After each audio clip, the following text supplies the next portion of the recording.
Okay, I'm recording you guys. All right. Well, in respect of time, let's go ahead and get this started. If others clock in or chime in, great, and they'll benefit from the information we're about to receive. And so thank you. Welcome to our Chamber Ambassador meeting. And what's today? Like the 24th, something like that?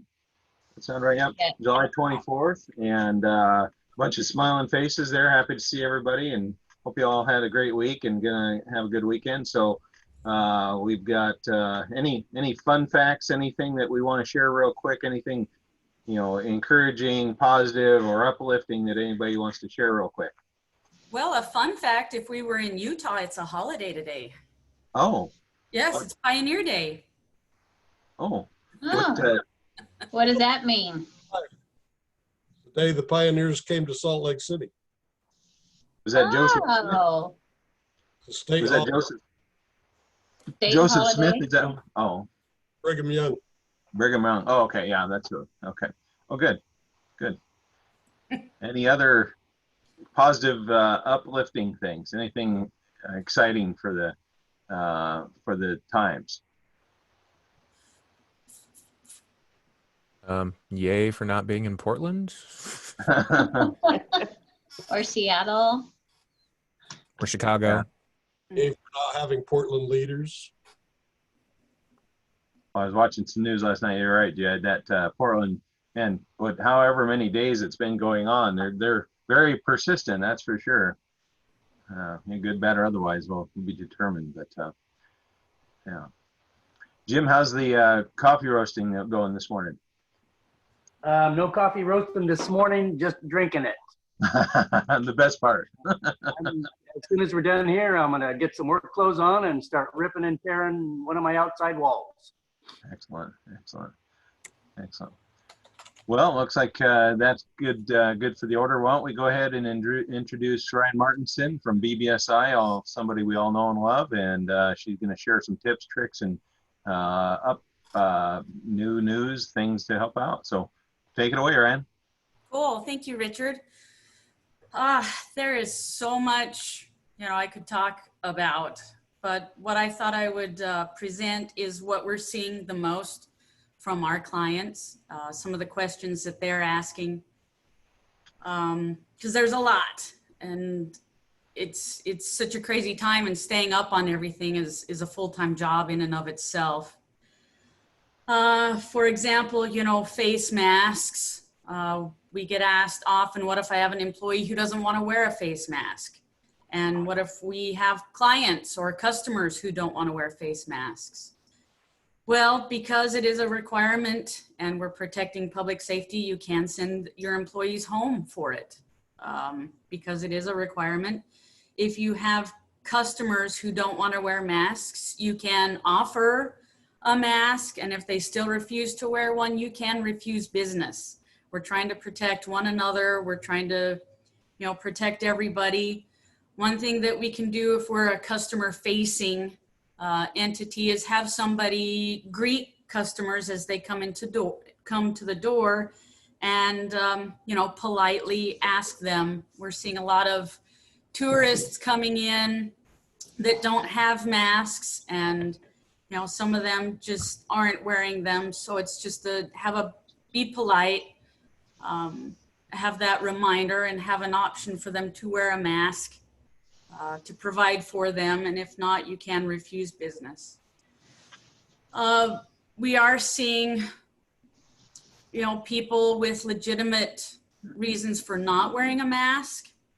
And so, it becomes one of those situations where we can't really deny somebody access because they have a legitimate reason, whether they've got COPD or asthma or some reason that they can't wear a face mask, or PTSD. So what I'm recommending is, if we are able to maintain a social distancing and you want to allow them inside of your business, then you can.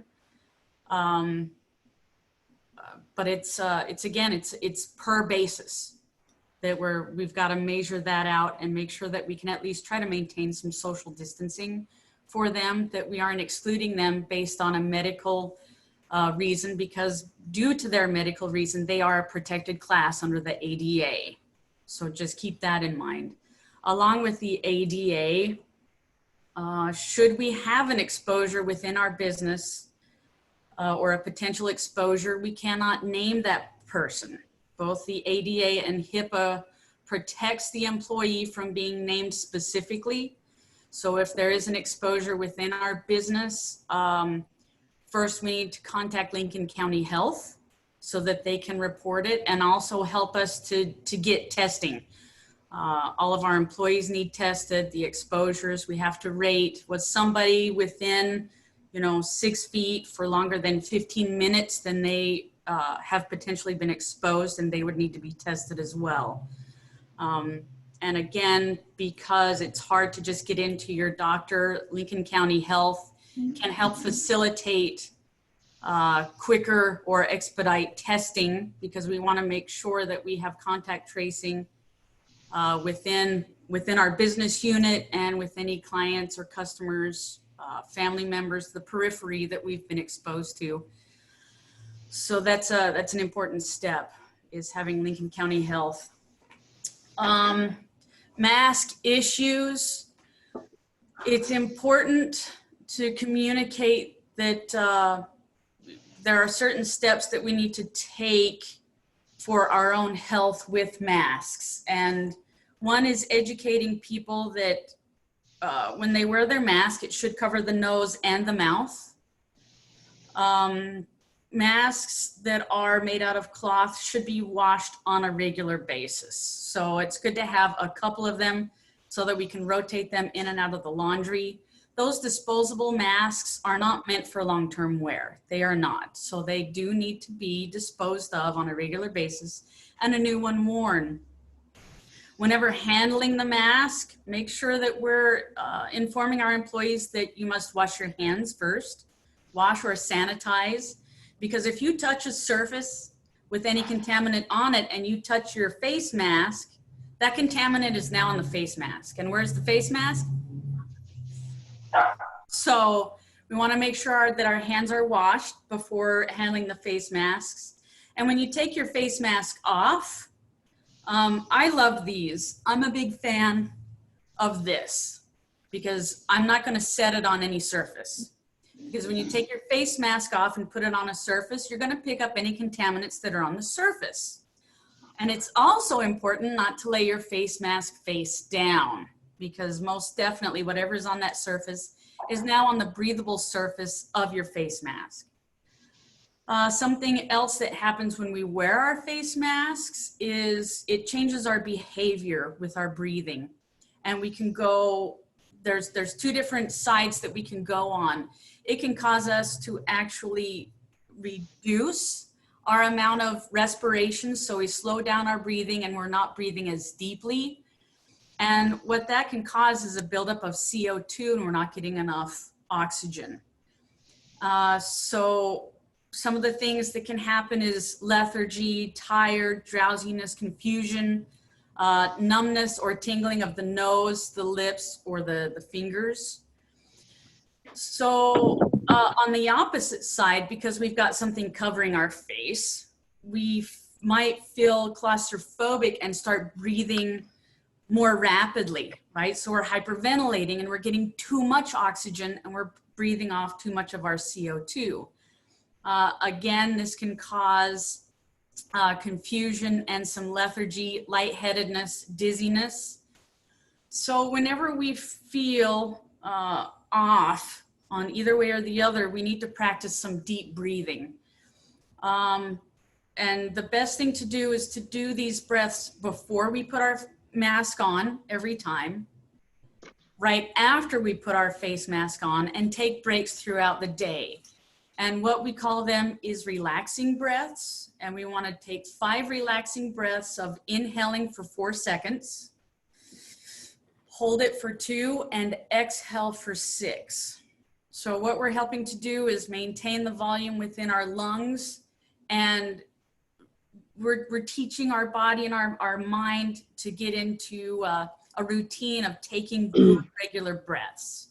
So we want to do this again, repeat that 5 times before we put our mask on, after we put it on, and frequently throughout the day. This should help combat some of the behavioral effects that we have about putting on the face mask. Something else that we need to do is called RMT, which is respiratory muscular training. And if you've had a surgery, right, and you're given that little thing that you have to breathe into, you inhale and you have to breathe out and hold that bubble at a certain level for so long, that's RMT. And so what we're doing is making sure that we are filling up our lungs to a good capacity and utilizing our diaphragm. We don't want our diaphragm to get lazy. If anybody wants to borrow one, I have one. Do what? If anybody wants to borrow one, I'll give them one. Terrible therapy. Thanks, Dave. We can also do this without one of those by breathing in deeply, and we want make our tummy stick out or our shoulders fill up, whatever we need to do. Take a big deep breath, hold it for 2 seconds, and when we exhale, we want to purse our lips just a little bit, so we have to actually push the air out. And that exhale, we want to try to make it last as long as possible. So we're doing essentially the same thing as the RMT. But if you purse your lips too long, you can get lightheaded. I mean, too tightly and too long, you can get a little lightheaded. So take that breath in, hold it, and then take a couple regular breaths and do it again. Repeat for about 2 minutes at the beginning of the day and the end of the day, so that our diaphragm isn't getting lazy and our lungs are getting a good volume. I know that's a lot about masks. If anybody has any questions on masks, wearing them, requirements, safety. I have a question. Yeah. Have you heard of how many doctors have died because they wear masks? Great question. So the thing about being a trained professional is that when you wear these day after day after day, you're taught to take breaths. So, when I was in the Navy, I wore a respirator a lot, and as an EMT, I masked up a lot. And they tell you, take deep breaths, breathe regularly. So, that's a great question. Healthcare providers and surgeons, they wear these all day, every day. That's their life. Yeah. But when we've got a lot of people out here now putting them on that aren't used to it, some people are having effects to this, and that they aren't accustomed to it. So perfect question, Richard. Thank you for asking. Danielle? Brian? Yeah, I was going to say, how do you feel about the alternative of using a face shield if they can't wear a mask? Great question. So what we're doing, and this is a misnomer, wearing the mask doesn't protect you from getting it from somebody. It actually keeps you from spreading it, right? So you're containing the COVID is what it's thought, because COVID is a wet protein. So it has to stay fairly moist in order for it to be active. So while we're capturing it on our mask, if we're wearing the face shield, the thought is we're not dispersing it. Okay, we're able to kind of contain it the same as the face mask. We're able to contain it here. Even with your face mask on, you're able to breathe in and out. So your air, in essence, is going beyond your face mask, but we're trying to capture the spread of it. So face shield, yes. So there's not a lot of hard facts out there one way or the other, but at least a face shield is doing more than nothing. And for those who might feel a little claustrophobic about the mask, a face shield is a much better alternative. It is also great for long-term wear because you can wipe it down regularly and use it for a longer period of time. So that's The clear, just my 2 cents about the clear face shield. I'm certainly uncomfortable around them more than I would be with someone with a mask like you have around your neck. Sure. So I don't think they work as well. And yet there's not been any tests to prove how effective or ineffective they are either way, but it's, you know, it's again, we're trying to put something there to help serve as a barrier for those that are just refusing to wear masks. So it's kind of like at least something is better than nothing. But yeah, I don't know either way whether they are more helpful or not. From a, you know, a safety perspective, people ask me often, you know, about safety glasses, right? Our safety glasses have to have a certain rating for them to be a safety glass. But if we can't get people to wear safety glasses and they're wearing sunglasses, is that a great replacement? Not necessarily, but at least they're wearing something that is going to generally protect them, but it's not going to protect them from everything. You know what I mean, Jim? So that's a great question and an absolutely legitimate one. So good My question. feeling in regards to what Jim said is that face masks protect other people, but the face shield is more likely to protect you. That's True. That's how I feel it. Yeah, because you're also protecting your eyes, right? And protecting from getting stuff on you. So that's a great point, Sonia. The other thing we found, I was at the market Saturday, and they said that there are some fake cards going around that look official. They've got a stamp on them, and they say that they are exempt from having to wear them. They are fake and they are not real, so watch out for those. Yep. Is that something from a supposed doctor or something, or what is that, Danielle? It's supposed to be from the Oregon Health Department, but it is not real. It's a card they'll present and say, I don't have to wear it because of this card, but they are not real. They are not issuing cards. Ryan, what do you think about that? If somebody presents one, what would be maybe a way to come back, or what would be your response if you had somebody in your business there saying that? Well, again, it's up to the business owner, right? And so we're looking at protecting our employees. We're looking at protecting our other customers. You know, if they can send a family member in that will wear a face mask, you know, so we can't say it's because, you know, you have an underlying condition, whether they do or don't. It's just for their protection and for your protection, and always turn that around and say it's for your protection as well. That we don't want to have you in here. So you're just, you can't. They are false documents. Lincoln, they're not going to hand out any kind of card. If anything, it would come from a doctor, right? But I don't even think a doctor would provide that. No. Yeah. The opinion that I was given, or the explanation I was given is, and their policy is no mask, no market. And they say if you can't wear a mask, you can wear a shield. And that was their alternative. And I kind of passed that on to some of my employers that, you know, so that's where that came from. Yeah. Anything else on masks? I would say as far as the tourists, there's enough warnings north, south, and east coming into town saying face masks are required. So the tourists should be aware of it. And we get a lot of people coming into the radio station to do shows or record shows or whatever. They always want to know, do we have to wear the mask while we're on the air? I say, no, you don't. We treat the microphones with Lysol every so often.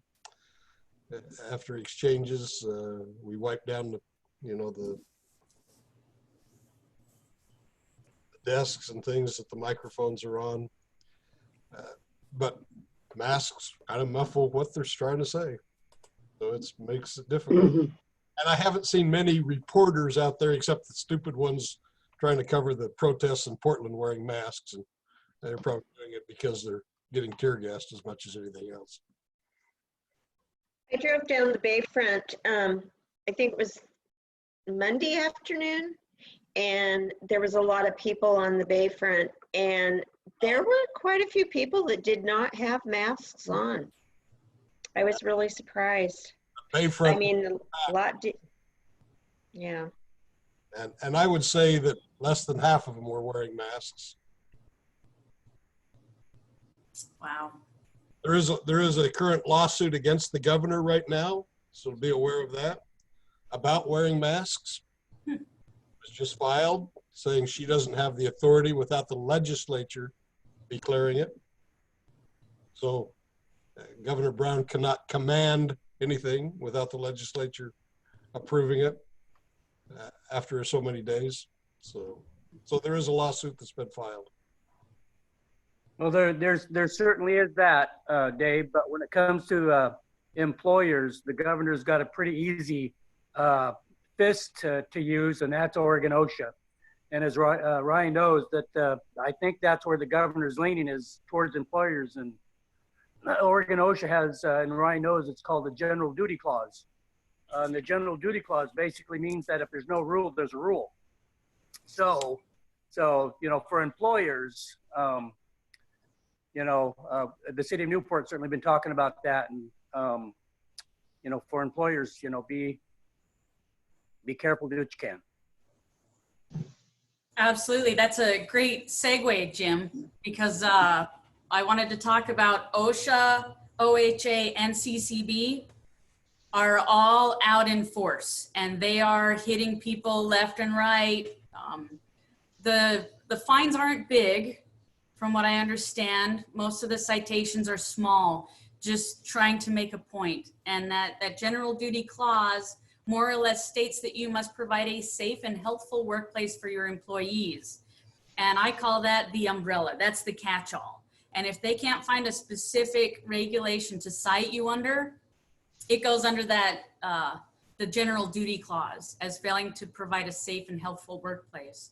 So if you're not providing masks, if you're not sanitizing, you know, they're using a construction site, or, you know, even ladders set up just to stop in and see what's going on so that they can communicate, and they're just trying to drive home how serious all this is.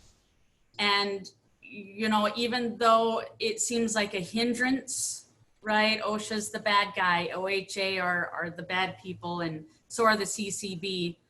Everybody is really trying to protect one another, protect for a healthful workplace, because we still have a lot of naysayers out there that are just anti, you know, all of this is just an agenda. And CCB is the contractors board. For, you have to get your CCB license to be a contractor. Mostly, wow,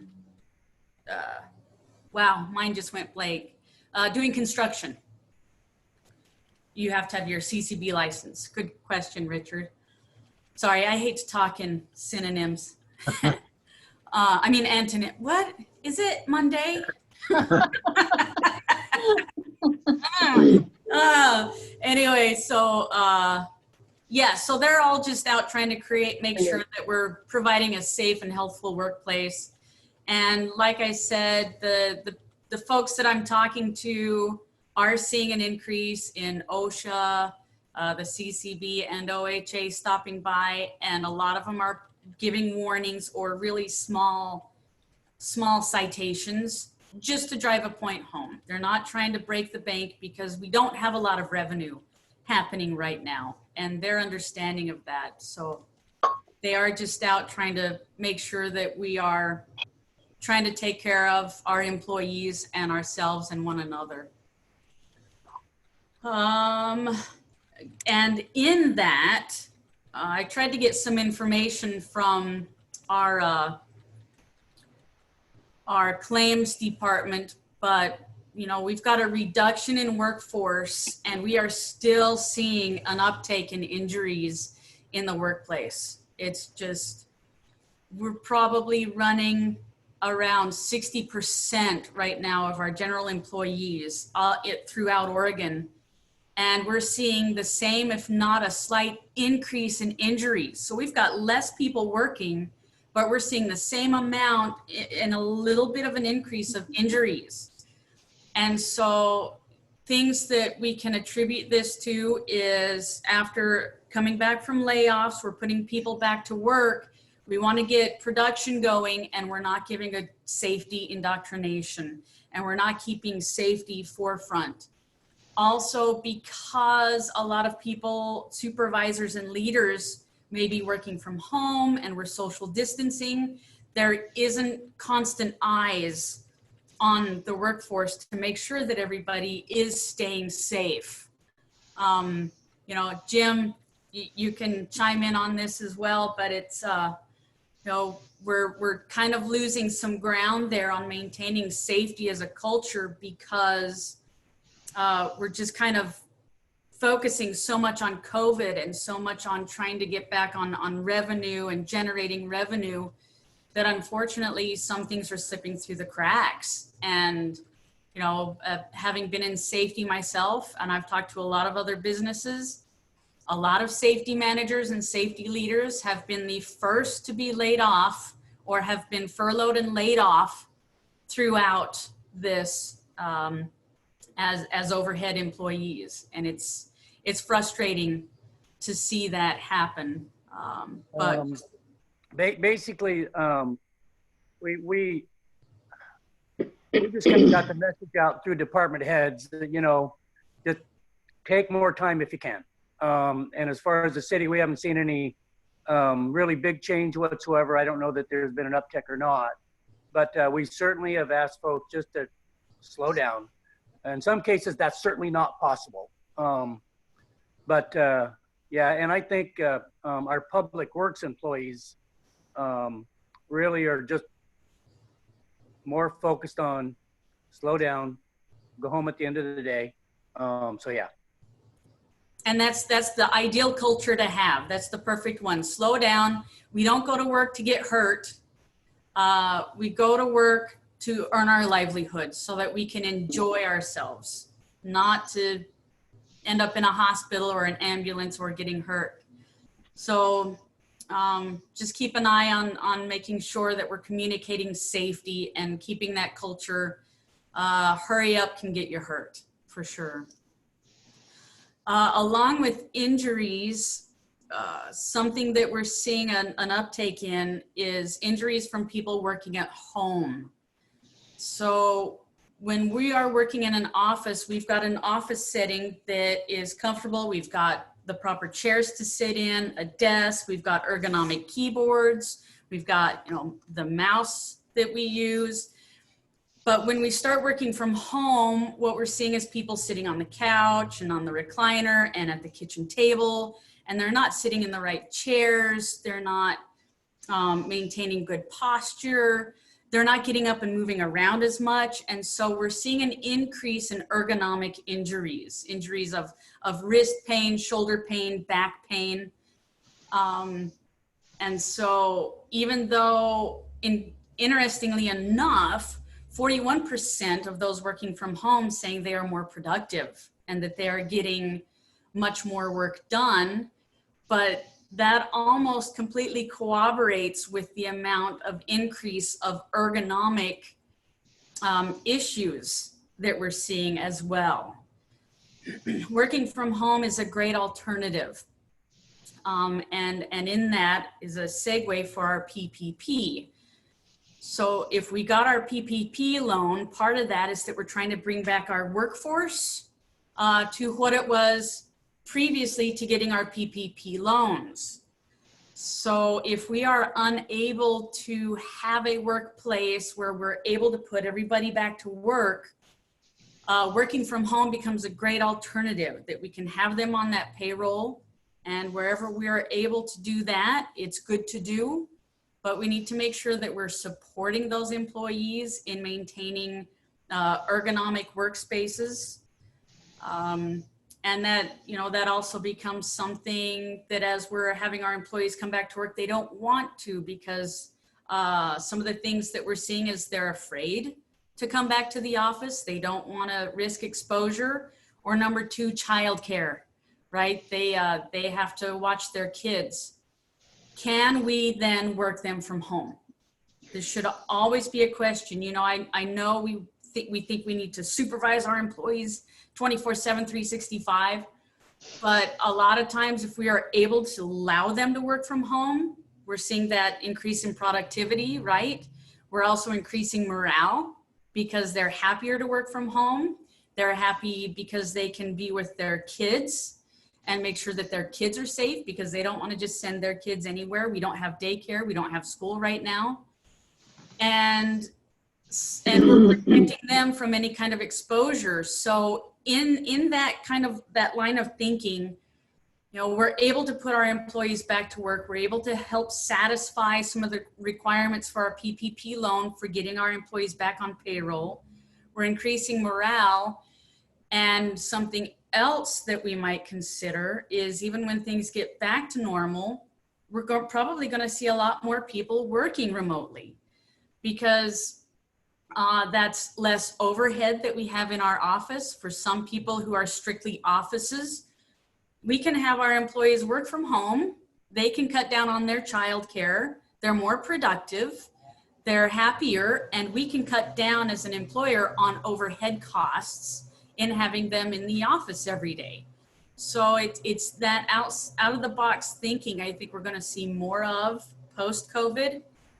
The technology is changing and getting better, supporting working remotely and doing much more working from home. But then we just have to make sure that we are supporting good work behaviors, having a policy in place to ensure accountability.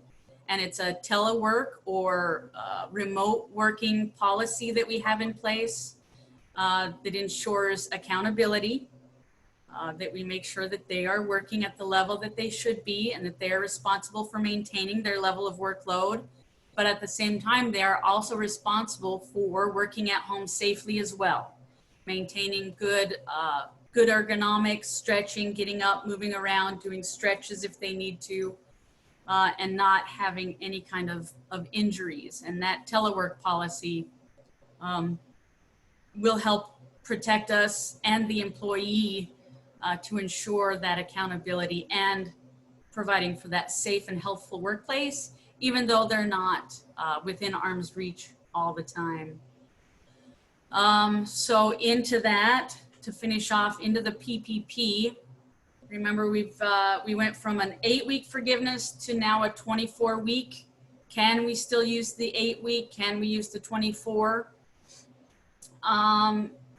The thing is, when we use the 24, we've got a different verbiage change. So if we're going to do a 24-week covered period, we have to have 60% of our PPP loan going towards payroll costs, payroll associated costs. Now the verbiage is very misleading in that it could construe that if you do not meet at least 60%, then you may have to repay all of the loan.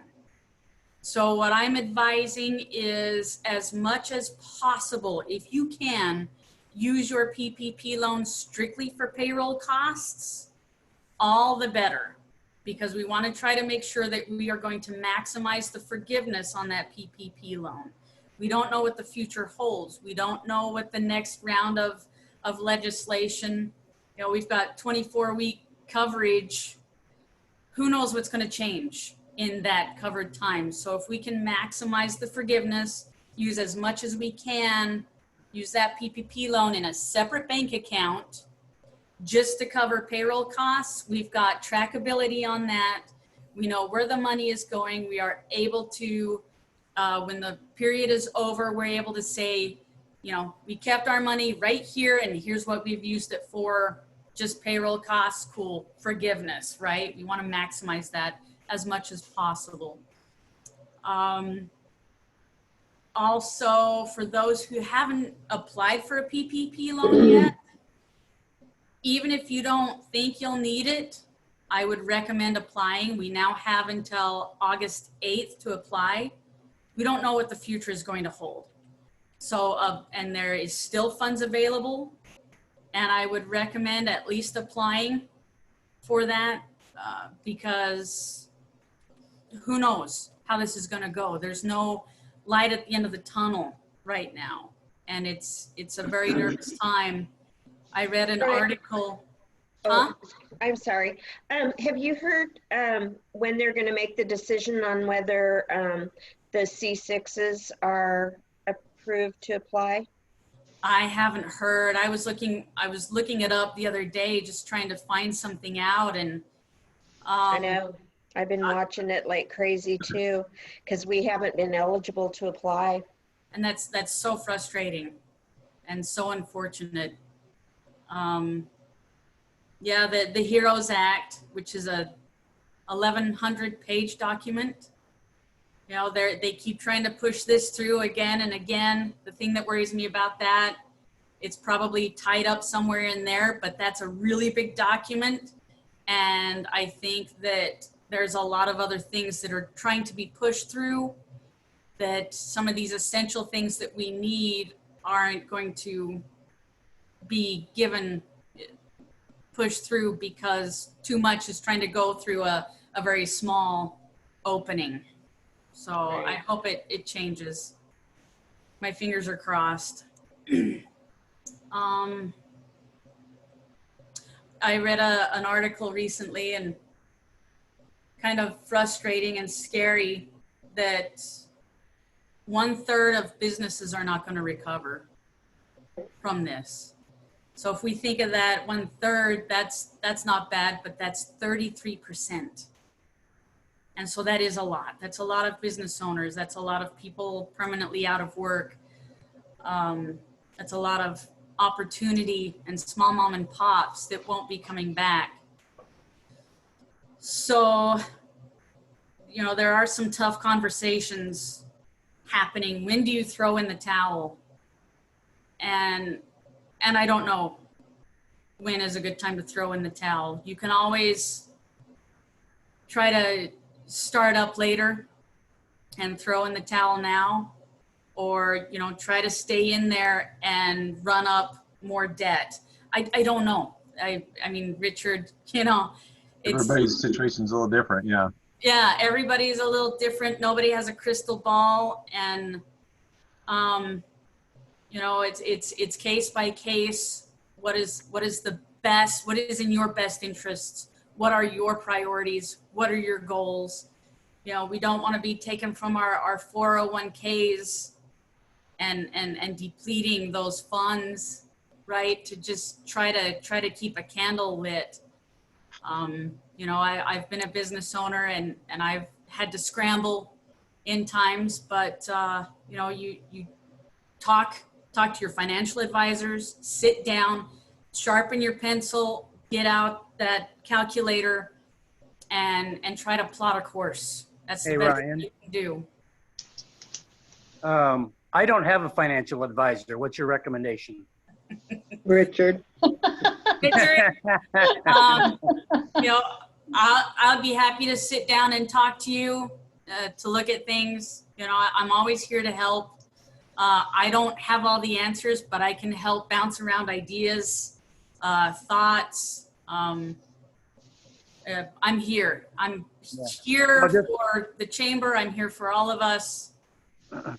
You know, I was asked to do the PPE loan, and I lost about 1/3 of my business, but some of that's starting to come back.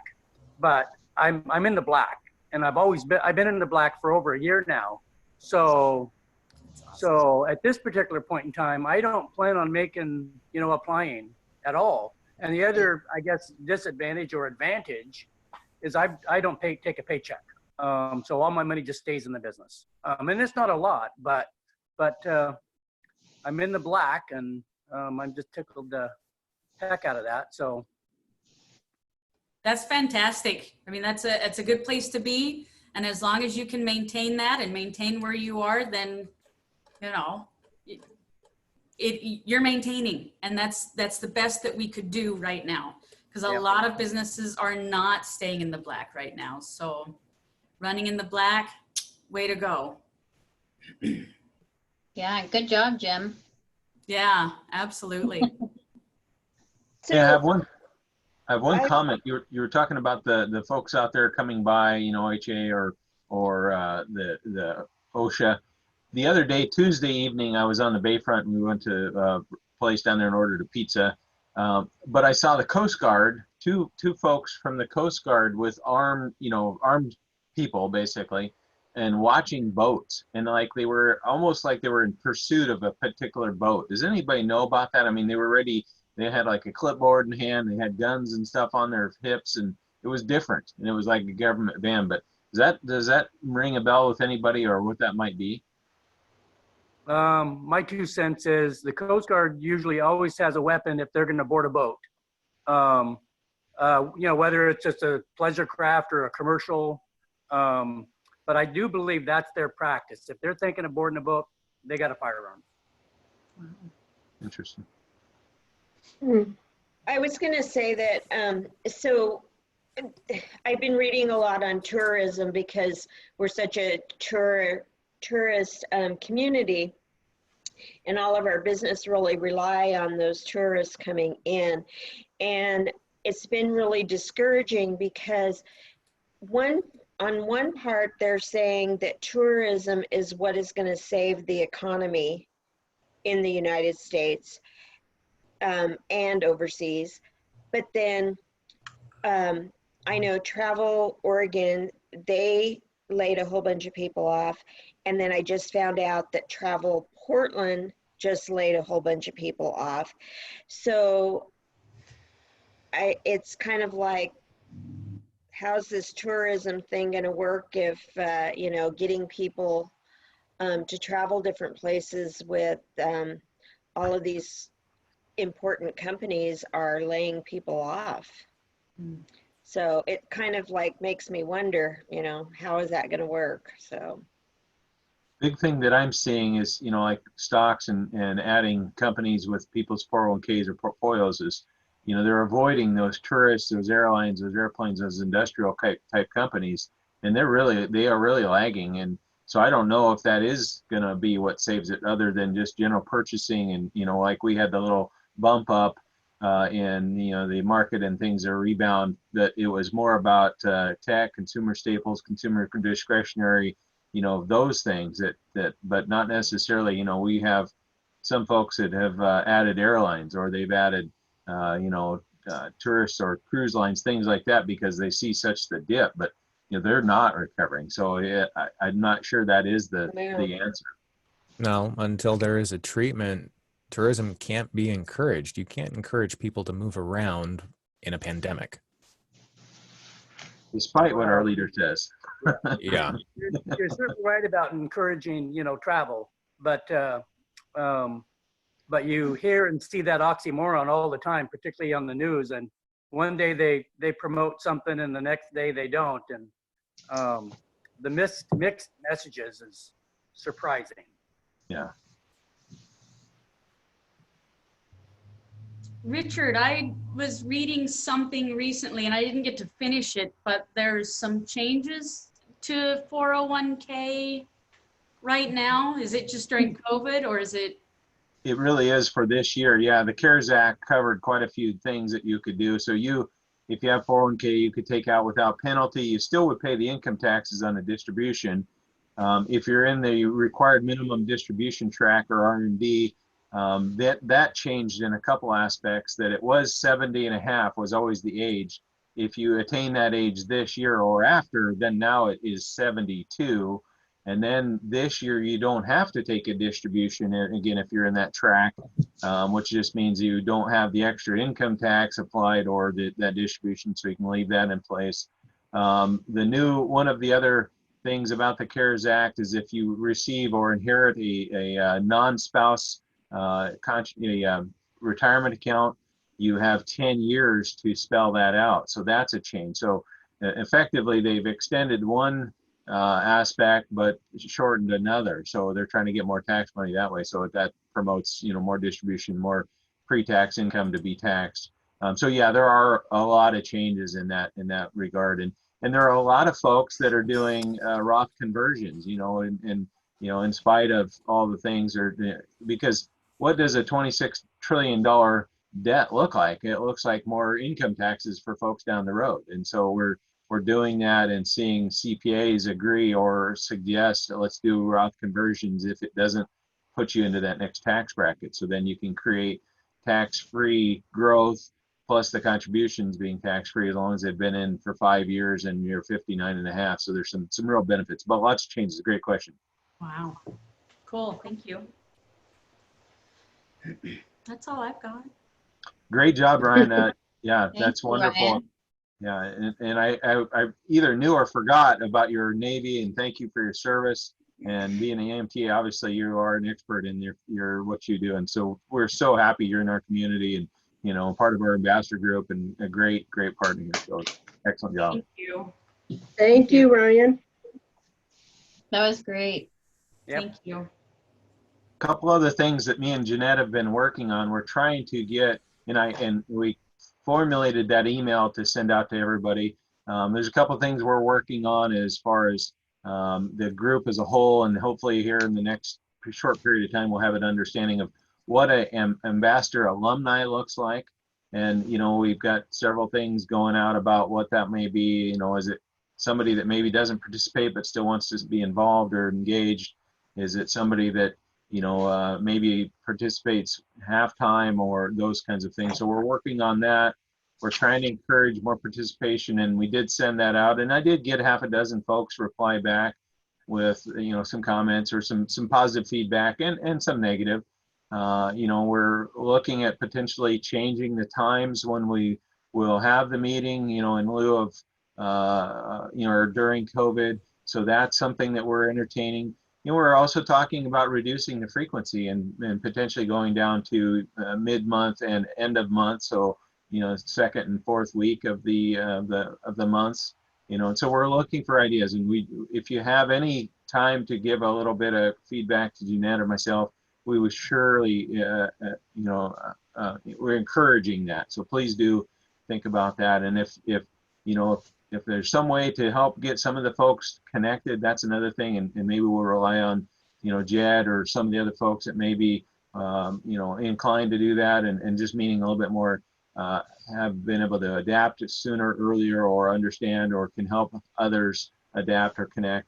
That's what we're looking for too, because I know that some of the feedback that we received was, they're still apprehensive about Zoom, still unsure about one thing or another, and some simple one-on-one conversations would probably, relieve them of that anxiety of those things. So, again, we're maybe looking for some help there, but we want to just keep the chamber and keep the ambassadors vital and integral to our community, and which I think it is. And I enjoy all you guys, and I think it's a great time. Even though one of the comments was when we're on this platform, it may be a little chaotic because people talk over. But again, I just think that comes back to most of the time there's an individual talking or presenting, and if we're having chitter chatter, that's great. It's part of it, and it's a small part of your week or part of your month that we can work through that. But again, let's help Jeanette, let's help Judy, let's continue to support the chamber in whatever ways we can, and any feedback is definitely welcome. And again, we'll hopefully continue to have companies or businesses or individuals talk or present or showcase them, and we want to support it in every way we can. So kind of my 2 bits there. I'd like to add something.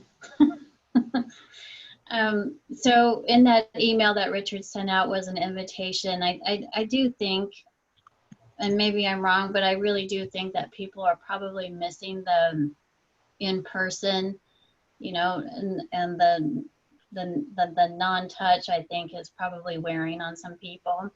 But the yard sale is really coming along, and it was actually Donna's idea to have an ambassador preview place. And so we tossed that around and thought, boy, what a way to get people to come back in person. We've talked about having an ambassadors after hours for quite some time. I know it's not the same thing, but still, so it's August 6th, that's a Thursday at 5 o'clock, and we will practice everything that Ryan has said. We will have masks and congregate out in the parking lot mostly, and have beverages, no food, because we don't want to have food exposed to a lot of people. But you can get some firsthand sales, big sales on yard sale items, and get to see folks maybe that you haven't seen in a while. And we're hoping we can get some more personal feedback from people being there in person too. So I think it'll be a fun time. Bring people back together. Jim here. I agree with that. Well, for two reasons, and the oxymoron about getting together, not getting together just because of the COVID. But anybody who wants to come out and visit, they are more than welcome anytime. Just let me know when you want to come out, and we'll look at the old place together. So I want to come see it, Jim.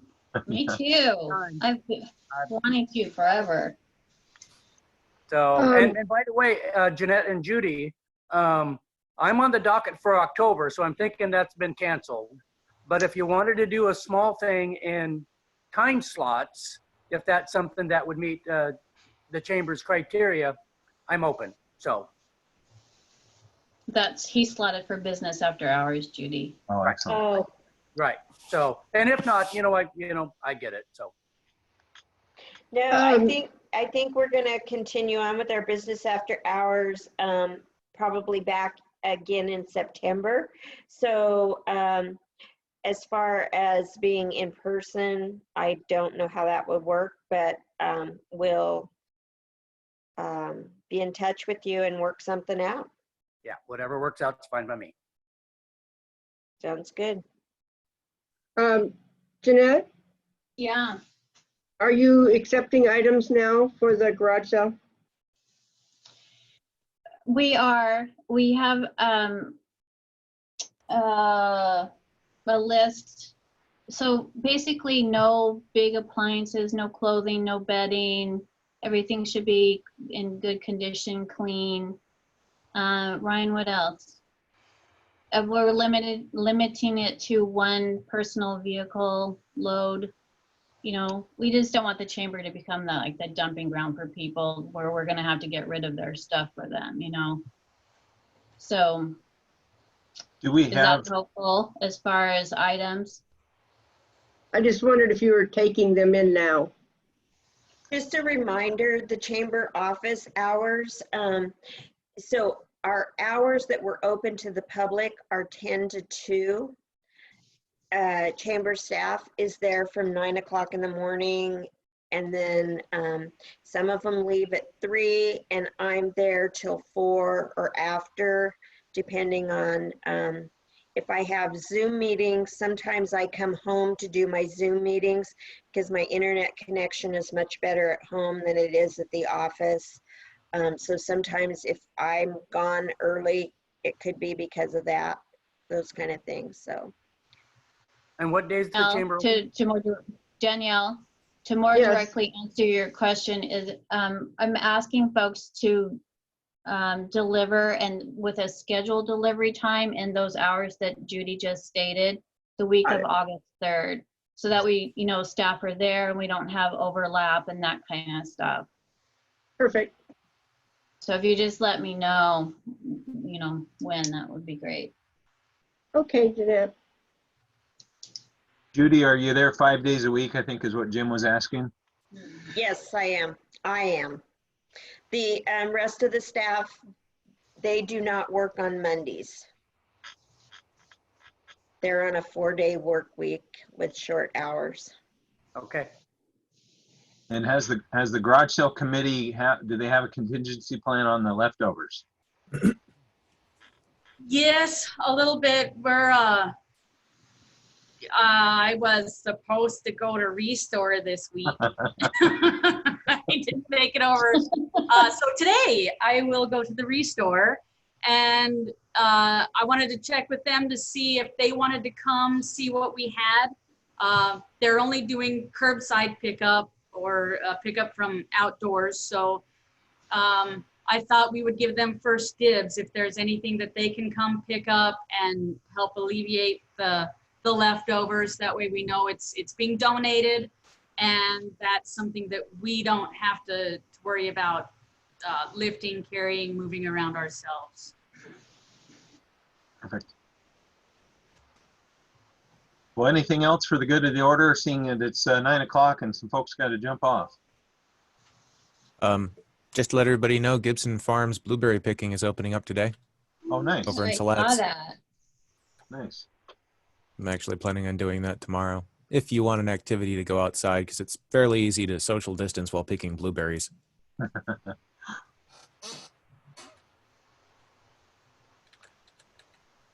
Oh, and tonight we have another drive-in movie at the Performing Arts Center, and we're showing Beetlejuice. Nice.